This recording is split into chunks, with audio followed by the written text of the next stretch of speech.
बिस्मिल्लाहिर्रहमानिर्रहीम। नई बात के साथ मैं हूं फवाद अहमद। नाज़रीन, आज से 10-12 साल कबल एक वीडियो मंजर आम पर आती है। ये वीडियो अजमल पहाड़ी की थी, जिसमें अजमल पहाड़ी एतराफ़ करता है कि उसने हिंदुस्तान में तरबियत हासिल की, दहशतगर्दी की तरबियत हासिल की। साथ साथ वो ये एतराफ़ करता है कि उसने बहुत से लोगों को कत्ल भी किया। लेकिन आज से हफ्ता डेढ़ हफ्ता पहले अजमल पहाड़ी रिहा हो जाता है। इसी तरीके से आज से तकरीबन 18 साल पहले इंस्पेक्टर तौफीक जाहिद का कत्ल होता है। कराची ऑपरेशन का एक बड़ा किरदार थे, मस्जिद में नमाज अदा कर रहे थे, उनके घर के सामने मस्जिद थी, कत्ल हो जाता है। उसके बाद 2 मुल्जिमान गिरफ्तार होते हैं। बताया जाता है, मीडिया को बताया जाता है कि ये वो मुल्जिमान है जिन्होंने इंस्पेक्टर तौफीक जाहिद को कत्ल किया। लेकिन आज से चंद दिन पहले जो है इंस्पेक्टर तौफीक जाहिद के कातिल भी रिहा हो जाते हैं। आखिर ऐसा क्यों होता है? ये कातिल जिनके हवाले से बड़ी हाइप क्रिएट की जाती है, 2 सवालात छोड़कर जाते हैं। अगर ये बेगुनाह थे तो फिर इनको जो है वो क्यों गिरफ्तार किया गया? इनके 18-20 साल का कौन हिसाब देगा? अगर ये बेगुनाह नहीं थे, ये वाकई कातिल थे, इन्होंने वाकई हिंदुस्तान में तरबियत हासिल की थी, तो फिर इनको क्यों छोड़ा गया? निज़ाम इंसाफ से इनको कैसे इंसाफ मिल गया? क्या इनको इंसाफ मिला या इनको वैसे ही किसी सियासी दबाव में छोड़ दिया गया? ये सब कुछ क्यों होता है? आज के प्रोग्राम में इसी का जायजा लेंगे। पहले हमारे नुमाइंदे जुनैद शाह ने एक रिपोर्ट तैयार की है, वो देखते हैं जिसमें कितने इनके ऊपर केसेस थे, क्या चालान हुआ, उस हवाले से कुछ मुख्तसर सी तफसीलात हैं, वो देखते हैं, फिर प्रोग्राम की तरफ आते हैं। जी, मेहमानों का तारुफ कराता हूँ। और ये मकबूल जान साहब हमारे साथ मौजूद हैं, किसी तारुफ के मोहताज नहीं, साबिक ब्यूरोक्रेट हैं, एंकर पर्सन है, साथ साथ जो है वो कॉलम नवीस भी हैं, बड़ी अच्छी रिसर्च भी रखते हैं पाकिस्तान के कानून पर। कराची से हमें ज्वाइन किया है कराची के सीनियर तरीन क्राइम रिपोर्टर याज खानदार साहब ने, जो आजकल न्यू न्यूज़ के ब्यूरो चीफ हैं, एक मारूफ शायर भी हैं, लेकिन इनसे क्राइम के हवाले से ही बात करेंगे। दोनों मेहमानों का शुक्रिया। और ये सब आप ही से शुरू करता हूँ, आखिर मामला क्या है? उज़ैर बलोच का भी कहा जा रहा है कि एक के बाद एक केस से बरी हो रहा है। अजमल पहाड़ी का सारे वक्त यही बताया गया कि अजमल पहाड़ी एक बहुत बड़ा खूंखार कातिल था जिसने हिंदुस्तान में तरबियत हासिल की। एतराफ़ी बयान भी मौजूद है, वीडियो भी मौजूद है, लेकिन उसके बावजूद आखिर कहां पर इनको गैप मिलता है? क्या ये किसी सियासी बुनियाद पर गिरफ्तार थे कि जिनको बाद में छोड़ दिया गया? और ये सब मामला आखिर होता क्या है? देखें, पाकिस्तान का जो क्रिमिनल जस्टिस सिस्टम है उसको साथ ये प्ले विद करते हैं और इनको सबको पता होता है कि हमने इस बंदे को आगे जाके छोड़ना है। पहली बात तो ये है कि सबको मालूम है कि वीडियो का जो एविडेंस है वो अदालत के अंदर एडमिसिबल नहीं, जब तक कोई शख्स उसकी ये जाके सर्टिफिकेट न दे कि ये वीडियो मैंने बनाई है और ये शुरू से लेके आखिर तक बिल्कुल सही वीडियो। एक तो ये बात, और दूसरी बात यह है कि वीडियो बनाई जाती है ये पुलिस की कस्टडी के अंदर। सबको पता है कि पुलिस की कस्टडी का बयान जो है 161 का बयान होता है, which is not admissible in the court.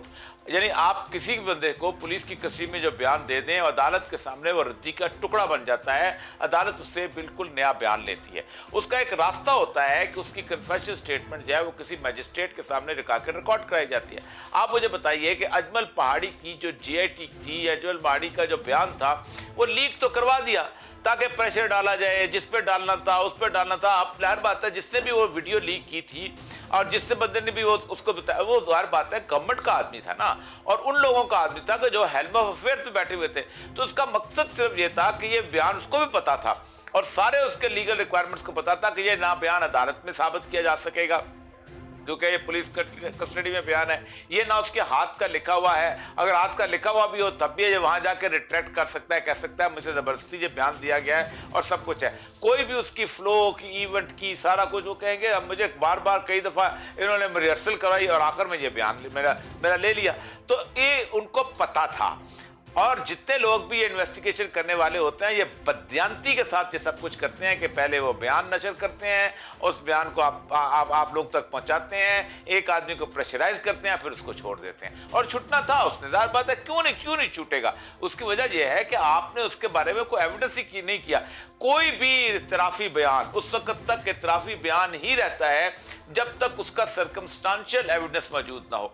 जब तक अजमल पहाड़ी जाके ये ना बताए कि मेरी वीडियो है, ये इंडिया में था, या ये मेरे खतूत हैं, या उनकी तरफ से ये फंड आता था, या ये होता था, या आप तहकीकात करते हुए उसके साथ सबूत पेश ना करें। आप आज मैं खड़े होकर कह देता हूं कि मैंने जनाब फलां आदमी को कत्ल किया है, लेकिन मेरे ऊपर चार्जशीट नहीं लग सकती जब तक मैं ये साबित ना करूं कि ये वो आला कत्ल है, ये उसके ऊपर देखें उसका खून लगा हुआ है, ये वो सारी चीज़ें।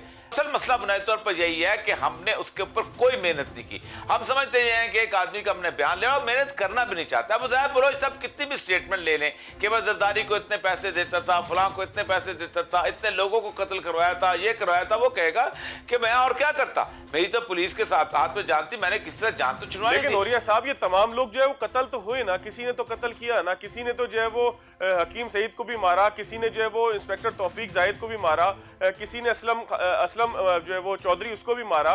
मतलब इन तमाम लोगों को मारने वाला तो कोई था ना, कराची में एक तो नहीं है कि किलिंग एक ना हुई हो। तो इसका मतलब तो ये है कि हम किसी को गिरफ्तार करके उससे एतराफी बयान दिला के मट्टी पाव पॉलिसी करते हैं। फिर ये बिल्कुल ऐसे ही है, ये पाकिस्तान के अंदर ये बहुत अरसे से हो रहा है कि हम उस बंदे का एतराफी बयान लेते हैं फॉर पब्लिक यूटिलिटी। आप मुझे बताइए 161 का जो बयान है ये कभी पब्लिक होता था? हमने भी 9-10 साल कम से कम अदालतें की हैं, हमारे सामने भी पुलिस वाले पेश होते थे, हमने भी एतराफी बयान रिकॉर्ड किए हैं, ये तो लोगों को दिखाए नहीं जाते थे। ये इधर से बयान आता है, उधर से हमने ये कर दिया, वे कर दिया, वो कर दिया, ये चीज ये जानबूझ के ये किया जाता है और जानबूझ के उनको लिवरेज दी जाती है। आप क्या समझते हैं एक एसएचओ जो तहकीक कर रहा होता है उसको कानून का नहीं पता? उसको पता है। अब देखिए पाक यानी जो के 92 ऑपरेशन के और उनके ऑपरेशन के जितने भी एसएचओ थे उन सारों को कत्ल कर दिया गया, कोई एक भी बंदा भी जिंदा नहीं बचा। अब ऐसे हालात में आप देखें कि वो पुलिस वाले जिनके भाई कत्ल हुए थे, जिनके अपने पेटीबंद 2 कत्ल हुए थे, वो पुलिस वाले भी अगर यही करते हैं तो इसका मतलब यह है कि पाकिस्तान में किसी आम आदमी के लिए तो सुकून की जगह ही नहीं है। असल मसला यही है। और ये सब सियासी दबाव होता है या पुलिस का सिस्टम ही ऐसा इतना कमजोर है, इन्वेस्टिगेशन के अंदर जान के लकूने छोड़े जाते हैं? आपको क्या लगता है सियासी दबाव होता है उस मौके के ऊपर और पुलिस सियासी दबाव लेती है? देखिए पहली बात तो यह है कि मैं जेआईटी नाम की जो चीज है इसके खिलाफ हूं। जब भी जेआईटी बनो समझो सियासत उसमें आ गई। अब जेआईटी होता क्या है, तफ्तीश तो करनी है एसएचओ ने। जेआईटी जो है उसकी कोई कानूनी हैसियत नहीं होती, जॉइंट इन्वेस्टिगेशन टीम। ये इसमें एक आईएसआई का बंदा डाल दिया, एक आईबी का बंदा डाल दिया, एक एमआई का बंदा डाल दिया, एक स्पेशल ब्रांच का, इनका क्या तल्लुक है कानून? कानून इनको पहचानता ही नहीं है। कानून पहचानता है स्टेशन हाउस ऑफिसर के नॉमिनेटेड इन्वेस्टिगेटिंग ऑफिसर को। ये जेआईटी लिख के कहते हैं यार ये जेआईटी तुम्हें देते हैं, तुम इसको कागज पेंसिल लेके तो इसको लिख लो। वो उसको जेआईटी को कॉपी कर देता है चालान के अंदर। जब वो चालान में कॉपी करता है तो वो जो बंदा जो प्रोसिक्यूशन में पेश हो रहा होता है, जो तफ्तीशी अफसर होता है, वो कहता है मुझे तो पता ही कोई नहीं। अदालत को कहता है मुझे तो लिखी लिखाई मिल गई थी, मैं क्या करता। तो पाकिस्तान में दुनिया में जेआईटीज नहीं बनती। पाकिस्तान दुनिया का वाहिद मुल्क है जिसमें जेआईटी बनती है, क्योंकि जेआईटी बनाई इसलिए जाती है कि इन सारों को मिलके इनका एक बयान एक्सट्रैक्ट किया जाए, वो बयान उस लीडर के खिलाफ इस्तेमाल किया जाए, वो बयान सियासी तौर पे इस्तेमाल किया जाए, उस बयान को दुनिया के अंदर प्रेस में इस्तेमाल किया जाए, वाह की जाए, तालियां बजाई जाए और जब मट्टी डाल दी जाए जब वक्त आ जाता है। तो अजीब व गरीब सूरत हाल है। खानदान साहब को भी शामिल करते हैं। खान साहब, औरिया साहब ने जिस जानिब निशानदेही की कि जो है वो पुलिस अफसर जो एफआईआर काटता है, जो इन्वेस्टिगेशन करता है, खामी उसके ही पास जो है उसके सिस्टम के अंदर ही कहीं ना कहीं ऐसी होती है कि जो मुलजिम को बाद में जो है वो छूटने का एक मौका फराम करती है। आप तवील अरसे से यहाँ पर तमाम जो है वो सूरत हाल को देख रहे हैं, आप क्या समझते हैं कि आखिर खामी आती किधर है कि ये तमाम लोग छूट जाते हैं कैटेगोरिकली इन केसेस को अगर हम लेके बात करें? भाई औरिया साहब ने जिस तरफ तवज्जो दिलाई है वो एक सबब है, वो इसके कई असबाब हैं। यानी औरिया साहब ने सिर्फ एक सबब की तरफ तवज्जो दिलाई है कि पुलिस की गफलत और पुलिस की नाअहली और पुलिस का गैर संजीदा रवैया। इसमें कई असबाब हैं जिसकी वजह से इस्तगासा कमज़ोर होता है। जब हम जराइम को डिस्कस करते हैं या जराइम को रिपोर्ट करते हैं तो उसके 3 मारूजी हालात होते हैं कि मुलजिम पकड़ा गया, मुलजिम के ख़िलाफ़ तहक़ीक़ात हुई और वो उस तहक़ीक़ात को लेके इन्वेस्टिगेटिव ऑफिसर जो है वो अदालत गया। अदालत में उसने अपनी तहक़ीक़ात रखी जिसकी बुनियाद पर जज ने उसे या तो सज़ा सुना दी या उसे रिहा कर दिया। ये जो 3 प्रोसेस मैंने बहुत आसानी और बहुत सादगी के साथ आपको बताए हैं, ये इतने सादा और आसान नहीं है। बिल्कुल ठीक है। इसको कॉम्प्लिकेटेड करके गोल गोल घुमा के जलेबी बना के, जिसका तज़किरा औरिया साहब ने कहा कि बाज़ दफ़ा फ़ायदा उठाने के लिए, बाज़ दफ़ा नुकसान देने के लिए, बाज़ दफ़ा मफादात की खातिर इसको गोल गोल घुमाया जाता है और ट्रक की बत्तियों के पीछे लगा दिया जाता है। मैं एक ज़ाती सा वाक़या आपसे शेयर करना चाहता हूँ कि इस शहर का एक बहुत बड़ा सहाफ़ी मोहम्मद सलाहुद्दीन कत्ल हो गया। मैं उस वक्त एक अखबार, एक रोज़नामे का रिपोर्टर था और मरहूम इदरीस बख्तियार पाकिस्तान के मारूफ अंग्रेज़ी हेरल्ड के नुमाइंदे थे और एक और रिपोर्टर जो अब इस्लामाबाद में रहता है वो यहाँ एक अंग्रेज़ी अखबार का नुमाइंदा था। हम तीनों अफराद को मुकदमा सलाहुद्दीन के कत्ल के मुकदमे में ऐनी शाहिद करार दे दिया गया। हालांकि आप वहाँ मौजूद नहीं थे। ना हम मौजूद थे, ना हम ऐनी शाहिद थे। जब मोहम्मद सलाहुद्दीन के कत्ल का मुल्जिम अदालत में पेश हुआ तो हमें बुलाया गया कि जी आप इस मुकदमे के ऐनी शाहिद हैं। हमने कहा साहब हम तो ऐनी शाहिद नहीं है, और अगर हम ऐनी शाहिद होते तो अल्हम्दुलिल्लाह हम शहादत देते, गवाही देते, लेकिन सलाहुद्दीन के कत्ल का मुकदमा वहीं से ख़राब हो गया जहां से नाम यानी कुछ ऐसे लोगों को उस मुकदमा कत्ल का ऐनी शाहिद करार देते। नहीं तो खान साहब आपका नाम आया कैसे उनके पास? भाई साहब हुआ ये कि सलाहुद्दीन साहब जब कत्ल हुए तो उनसे हमारी एक वाबस्तगी थी, एक ताल्लुक़ था।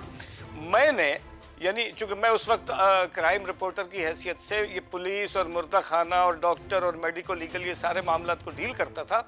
इदरीस बख्तियार मरहूम ने मोहम्मद सलाहुद्दीन को शनाख्त किया कि ये जो आदमी यहाँ मुर्दा पड़ा है इसका नाम मोहम्मद सलाहुद्दीन वल मोहम्मद शहाबुद्दीन है। और मैंने और हमारे एक साथी है ज़रार खान, उन्होंने इस बात की तस्दीक की कि जो इदरीस बख्तियार कह रहे हैं वो ठीक कह रहे हैं।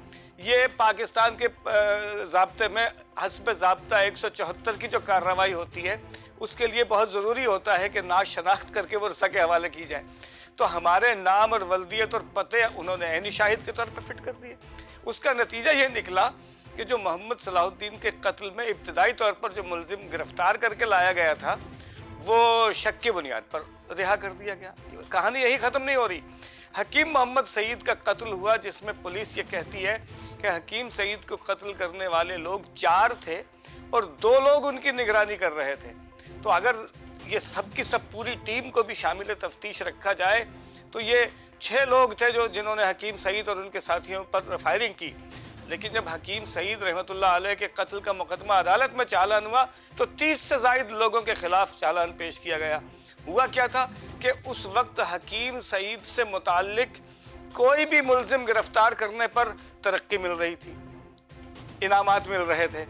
तो कई लोग तरक्की पाए, कई लोगों ने जो सब इंस्पेक्टर थे वो इंस्पेक्टर हो गए, जो इंस्पेक्टर थे वो डीएसपी हो गए, एसपी हो गए। हकीम सईद के मुकदमा कत्ल में जो मेन मुल्जिम था वो अदालत से बाइज्जत बरी हो गया, हालांकि उस पर एक हुकूमत ख़त्म हो गई थी, उस पर एक हुकूमत ख़त्म हो गई थी। लेकिन उसके बावजूद जो है वो बाइज्जत बरी हो गया। एक ब्रेक लेते हैं, ब्रेक के बाद खाना साहब भी मौजूद हैं और ये साहब भी मौजूद हैं। और ये साहब मैं सवाल आपके लिए छोड़ के जा रहा हूँ एक कि ये आखिर ऐसा होता क्यों है? खानदार साहब तो जब ऐनी शाहिद थे ही नहीं तो इनको ऐनी शाहिद बनाकर किसको फायदा दिया गया? एक ब्रेक लेते हैं, ब्रेक के बाद दोबारा। ब्रेक के बाद खुशामदीद। और ये साहब आप ही की तरफ आऊंगा। सवाल ब्रेक से पहले आपके पास छोड़कर गया था कि एक मुकदमा जिसका ऐनी शायद वो फर्द था ही नहीं, जिसने सिर्फ लाश को शनाख्त किया था ज़ाब्ते की कार्रवाई के लिए, बल्कि शनाख्त करने वाले की गवाही दी थी, उसको शामिल करना किसका मकसद होता है? इस तरीके से गैर ज़रूरी तौर पे लोगों को उसके अंदर फिट करना क्या सियासी मकासद होते हैं या जानबूझ के जो भी थाने का मुताल्लिका फ़र्द होता है वो इसलिए डाल देता है ताकि केस ख़राब हो जाए, मेरी जान छूटे और उस मौके पे वाह भी हो जाए? देखिए मेरे ख्याल है सियासी मकासद तो बहुत ज़्यादा होते हैं, इसलिए कि अगर सियासत बीच में ना आए और इस मामलात को आसानी से एक SHO पे छोड़ दिया जाए और वो SHO भी ईमानदारी से काम करे तो कोई इतना मुश्किल काम नहीं होता। 1868 में जब से ये स्टेशन हाउस ऑफिसर ये लोग बने हैं, अदालतों में लोग केस लेके आते थे और वो केस साबित भी होते थे और बहुत ज़बरदस्त किस्म की कन्विक्शन रेट था। 1960s के एंड तक, 70s के एंड तक भी रहा है ये किसी हद तक, लेकिन पोलिटिसाइज जब किया तो हमने उसको ख़राब किया। अब देखें ना, आप बताएं कि जो मुल्ज़िम होता है ना उसके बारे में कहा जाता है ये कानून का लाडला बच्चा होता है, क्योंकि जब तक ये मुल्ज़िम साबित नहीं होता उस वक्त तक इसको तमाम तर रियायत दी जाती हैं। और उसके बाद एक और प्रिंसिपल है कि benefit of the doubt goes to the accused, कि शक का फायदा जो है ये मुल्ज़िम को दिया जाता है। अब शक पहले पैदा किया जाए, जैसे 3 नाम उनके लिख लिए गए तो इसका मतलब है कि पहले दिन से उन्होंने केस को मशकूक कर दिया, इनके नाम की जरूरत ही नहीं थी। चलान के अंदर उसके गवाहों की लिस्ट में ही नहीं होने चाहिए थे।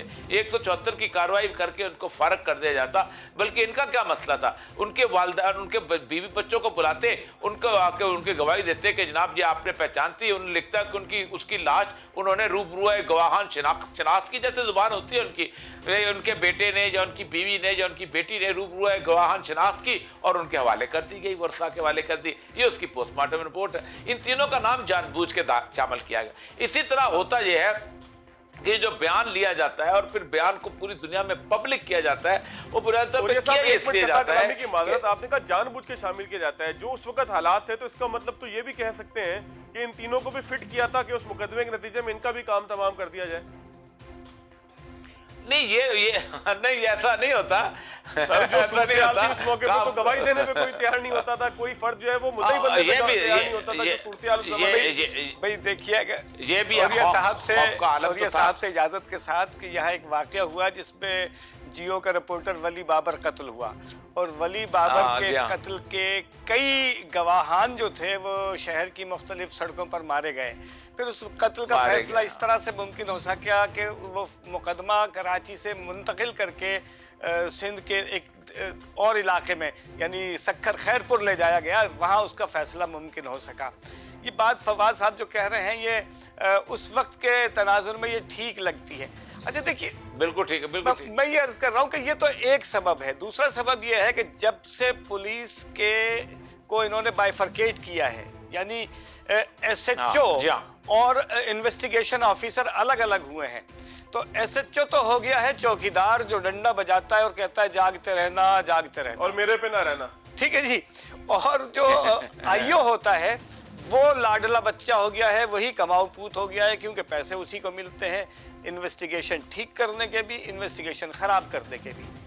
जब तक थानेदार इस बात का जिम्मेदार था कि वो ही चालान करने का पाबंद है, अब चालान करने का पाबंद है इन्वेस्टिगेशन ऑफिसर। अच्छा खान साहब, मैं दोबारा आपकी तरफ आता हूँ। औरिया साहब, सियासी इस्तेमाल तो अपनी जगह हो गया, लेकिन पुलिस के निज़ाम में भी तो कुछ खामियां होंगी ना, कि जो इस तरीके से फ़ायदा देती हैं और नतीजा ये निकलता है कि अदालत से जो है वो 15-15, 18-18, 20-20 साल बाद बरी हो जाते हैं। और इतना बड़ा वाक़या होता है कि उस वक्त का, जिस तरह से खान साहब ने कहा कि हुकूमतें चली आती हैं, हकीम सईद कत्ल केस के ऊपर हुकूमत चली गई, इसी तरीके से जो है वो पूरे कराची ऑपरेशन के सारे किरदार निमट गए, लेकिन किसी का नहीं पता लगा किसने निपटाए। इसी तरीके से जो अजमल पहाड़ी का वाक़या था, हिंदुस्तान से तरबियत हासिल करना बहरहाल पाकिस्तान के अंदर एक बहुत बड़ा एक इशू है कि किसी फर्द ने जो है वो इतनी बड़ी गद्दारी की हो, संगीन गद्दारी की हो। तो और ये सब इसके अंदर पुलिस के निजाम की खामियां भी हैं।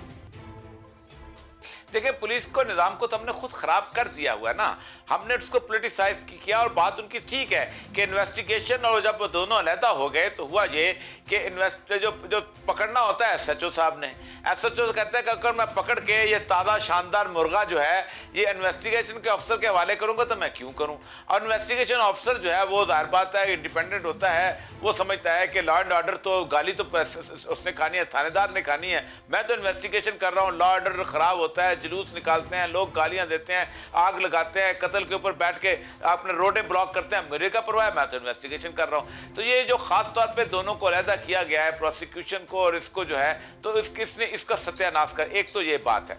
दूसरी बात असल में ये है कि पुलिस का सिस्टम जो है वो समझते हैं कि हुकूमतें तो जा सकती हैं लेकिन इंस्पेक्टर जनरल पुलिस नहीं जा सकता, DIG नहीं जा सकता। हुकूमतें मुर्तज़ा भुट्टो के कत्ल के केस में चले जाती हैं, लेकिन क्या शोएब सडल गया, क्या वाजिद दुरानी गया, क्या बाकी लोग गए, क्या वो DC वहाँ का गया? नहीं गया। ज़ाहिर बात है वो परपेचुअल सूरत-ए-हाल थी, वो चलते रहे, उनको पता है कि हमारे ऊपर जिम्मेदारी नहीं आनी। और दूसरी बात यह है कि अक्सर औकात वो देखते हैं कि गवर्नमेंट क्या चाहती है। अगर वो समझते हैं कि ये गवर्नमेंट जो है अजमल पहाड़ी को सजा देना चाहती है तो उसके लिए रास्ता भी हमवार करेंगे, चीज़ें भी बनाएंगे, चलान भी पक्का करेंगे। लेकिन वो समझते हैं कि अगर अजमल पहाड़ी को पकड़ा हुआ है और इसको जिंदा रखना है ताकि कुछ चंद लोगों को हम डराते धमकाते रहें, उज़ैर बलोच को जिंदा रखना है ताकि आप एक आदमी जो है वो काबू में रहे और वो हमारी बात मानता रहे और जहां हम उसको चलाएं हम उसको चलता रहे, तब तो उसको अजमल पहाड़ी को कभी भी सजा नहीं होने देंगे। ये उन्होंने किरदार जिंदा रखे होते हैं और ये किरदार बनाए, ये किरदार नहीं, ये फाइलें हैं जो उन फाइलों का आप देखें ना, खुद सोचें कि सबसे पहले तो उस शख्स पर मुकदमा चलना चाहिए कि जिस शख्स ने अजमल पहाड़ी की वो वीडियो बाहर निकाली थी, और उस पर चलना चाहिए जिसने उज़ैर बलोच के बयानात बाहर निकाले थे। निकले कैसे भाई, लोगों के पास आए कैसे? जब तक तुम केस फाइल लेके नहीं जाते हो, जब तक आप खुद सोचे क्या इनको किसी अदालत के सामने इतराफी बयान के लिए पेश किया? नहीं किया। क्यों नहीं किया? ये सवाल पूछना चाहिए। असल मसला ये इतना बड़ा फ्लॉ हो चुका हुआ है कि जब तक ओवरऑल नहीं होता पूरा सिस्टम पुलिस का, और जब तक उसको पुलिस को पॉलिटिकल इन्फ्लुएंस से खारिज नहीं करते, उस वक्त तक इस मुल्क में तो कुछ नहीं हो सकता। मैं तो बहुत अच्छा खानदार साहब, मैं आपकी तरफ आता हूँ। जो कराची ऑपरेशन के सारे किरदार थे, जीशान काजमी के 4 महीने बाद जो तौफीक जायद का कत्ल हो गया, वो सारे भी अपनी जगह हों, लेकिन सौलत मिर्जा के अलावा हमने किसी को नहीं सुना कि कराची की जो सारी बदअमनी थी उसमें किसी को जो है वो फांसी के फंदे तक पहुंचाया गया हो या किसी को सजा हुई हो। उबैद केटू भी रिहा हो जाता है, शकील बनारसी भी रिहा हो जाता है। मतलब अब तो रोजाना की बुनियाद पर जो केसेस थे उनके फैसले सामने आ रहे होते हैं और अब बड़ी तेजी से हम देख रहे हैं कि उज़ैर बलोच के ऊपर भी एक के बाद एक केस खत्म हो रहा है। तो ये सारे चीज़ जो है, मैं ज़ाहिर है कि मौके पर मौजूद नहीं हूँ, मैंने तो नहीं देखा किसी को कत्ल करते हुए, ना मैं गवाह हूँ किसी चीज़ का, लेकिन हमें बताया कुछ और जाता है, हो कुछ और रहा होता है। इसके पीछे गेम आखिर कराची की सियासत को मद्देनजर रखते हुए देखा जाए तो क्या चल रही थी? देखिए, किया जुनू को खिरद और कभी खिरद को जुनू, जो चाहे आपका हुस्न करिश्मा साज करे। और ये साहब ने कूजे में बंद कर दिया पूरे समंदर को कि ये जो बंद फाइलें हैं इन्हें वक्त के मुताबिक, ज़रूरत के मुताबिक खोला जाता है, वक्त के मुताबिक बंद करके रख दिया जाता है। मैं आपको थोड़ा सा और पीछे ले चलता हूँ कि कराची बदअमनी का जो जिनको मंबा कहा जाता है, उनके खिलाफ पुलिस का ऑपरेशन करने वाले जो थानेदार थे या जो पुलिस की टीम थी, उसके मादूद चंद ऑफिसर जो हैं वो अब तक बक़ैद हयात हैं और ये अल्लाह की करम है, अल्लाह की मेहरबानी है। नाम न लीजिएगा, बाकी ठीक है जी। उनका भी कोई काम अच्छा, होता है। अक्सरियत जो है वो कत्ल कर दिए गए हैं। और जिनका आपने हवाला दिया, तौफीक जाहिद एक कराची ऑपरेशन का बड़ा नाम था, एक मुतहर्रिक नाम था, उसके घर के ऐन सामने जुमे की खुतबे से जरा पहले मस्जिद के अंदर उसे कत्ल किया गया। आपने कवर किया था खाजा जी, साहब? मैंने कवर किया था। यानी तौफीक जाहिद के घर के बिल्कुल सामने मस्जिद है, फेडरल बी एरिया में। और वो जब जैसे खुतबा शुरू होने वाला था तो उसी वक्त टाइमिंग से वो गया था और वहाँ जाके वो कत्ल हो गया। खैर, उसके इल्ज़ाम में लोग पकड़े गए। कहने का मकसद ये है कि तौफीक जाहिद का उससे कत्ल, 3-4 महीने पहले ज़ीशान काज़मी भी तो कत्ल हुआ था। भाई ज़ीशान काज़मी पुलिस का एक मुतहर्रिक किरदार था। वो उसकी बहादुर अली उसकी नाश मिली जो चौथे दिन शनाख्त हुई। उसकी नाश एक रजाई में लिपटी हुई मिली। कोई पुलिस वाला, या तो उन्हें कह दिया गया था कि अभी इसकी शनाख्त नहीं करनी है या कोई क्या था, लेकिन चौथे रोज ईदी के सर्द खाने में पता चला कि ये जो फला जगह से नाश मिली थी वो ज़ीशान काज़मी की हो। तो इंस्पेक्टर था पुलिस का, बड़ा जिंदा किरदार था। खैर, हम जो आपसे अर्ज करना चाह रहे हैं वो ये अर्ज करना चाह रहे हैं कि कराची में ये जो जराइम पेशा अनासिर को छूट मिली हुई है, आप देखते होंगे ना कि भाई एक आदमी ने डाका मारा, फिर वो जेल गया, पकड़ा गया, जेल गया, फिर वापस आ गया, फिर डाका मारा, फिर पकड़ा गया। हमें एक पुलिस अफसर ने ये बताया कि भाई ये जो आदमी सामने बैठा है, ये आदमी 22वीं 23वीं बार गिरफ्तार करके लाए हम, और ये 15 दिन बाद फिर छूट के आ जाएगा। उसने जो खैर अपना एक सिस्टम बताया वो एक अलग बताया। कहने का मकसद ये कि मारूजी शवाहिद पर काम नहीं हो रहा, इस्तगासे की मजबूती पर काम नहीं हो रहा। पुलिस वाला जो है वो ना इस्तगासे को मजबूत करने की फिक्र करता है, न मुल्जिमान के खिलाफ एविडेंस तलाश करता है। एविडेंस मिल भी जाए तो उसको प्रोसेस नहीं करता। सब कैपेबिलिटी है या नहीं है? कैपेबिलिटी नहीं है। किस तरीके से कैपेबिलिटी नहीं है? आप समझते हैं कि पूरी पुलिस में कराची से खैबर तक कैपेबिलिटी नहीं है कि नहीं, वो नहीं, सही इन्वेस्टिगेशन ऐसा नहीं है। करना नहीं चाहते? भाई जहां एबिलिटी है वहां करना नहीं चाहते, जहां एबिलिटी नहीं है। देखिए, इसके मैंने जैसे पहले कहा कि इसके कई असबाब हैं, मल्टीपल रीजंस हैं। अब उसका सबब क्या है कि जो थानेदार अगर करार वाकई तहकीकात करना शुरू करता है, उसे कहीं सियासी तरफ से दबाव आ जाता है, कहीं। अच्छा खाजा साहब, मैं एक ब्रेक लेता हूँ। मैं ओरिया साहब आपसे ये सवाल करूंगा, ब्रेक के बाद दोबारा सवाल आपके पास छोड़ के जा रहा हूँ। आप तो इंतजामी पोस्टों के ऊपर रहे हैं।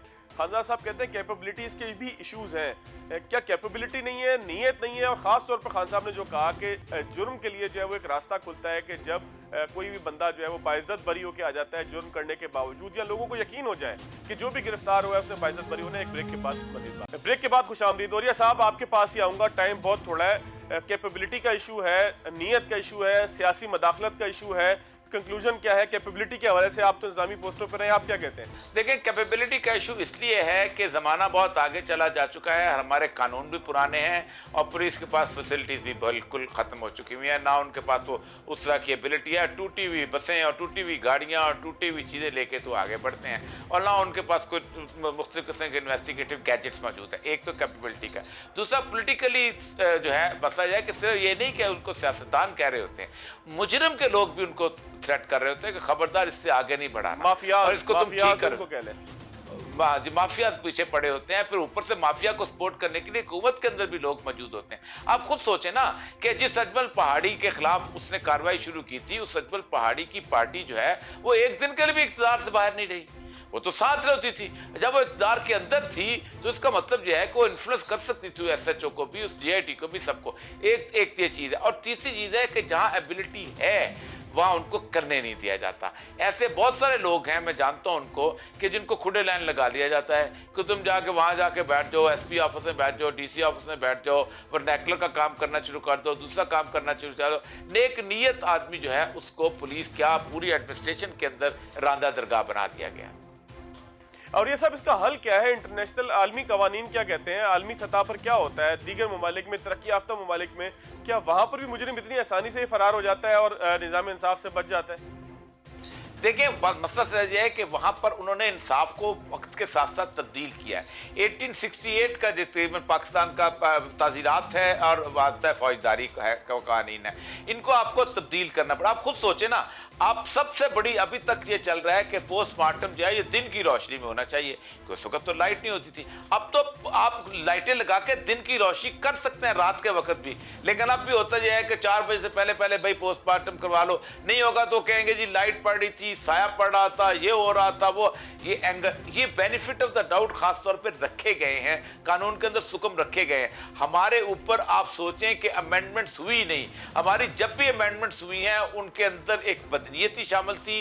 पहली जो अमेंडमेंट आई, आप खुद सोचें, पहली अमेंडमेंट जो पाकिस्तान के आइन में आई है वो जुल्फ़िकार अली भुट्टो ने की थी, और अमेंडमेंट थी जजों की पावर्स को कम करने की और जुडिशियल सिस्टम को अपने कंट्रोल में लेने की। पहली अमेंडमेंट। आज 20 अमेंडमेंट हो चुकी हुई हैं। इसका मतलब यह है कि हमारी नीयत ठीक नहीं है इस जुडिशियल सिस्टम को और इस क्रिमिनल जस्टिस सिस्टम को ठीक करने की। अच्छा, मरकज़ इस्लाह कहते हैं जेल को, लेकिन और ये सब हम देखते हैं इस्लाह के बजाय तो वहाँ तो नेटवर्क है जराइम में आने का।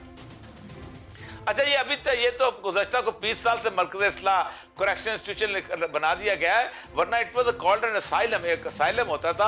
और हमारे जेल का तो आप सोच सकते हैं कि जेल के अंदर, मैं तो चूँकि वैसे डिप्टी कमिश्नर सुप्रिटेंडेंट जेल भी होता था उस वक्त बलूचिस्तान में, तो जेल में जो उसको इख्तियार हासिल है कि अगर कोई ऐसी सिचुएशन निकल आए कि कानून मौजूद ना हो तो सुप्रिटेंडेंट जेल खुद कानून बना के उसके ऊपर अमल कर सकता है। अच्छा। इतने इख्तियारात हैं, और 30-30 कोड़े वो लगा सकता है और टिकटकी लगा।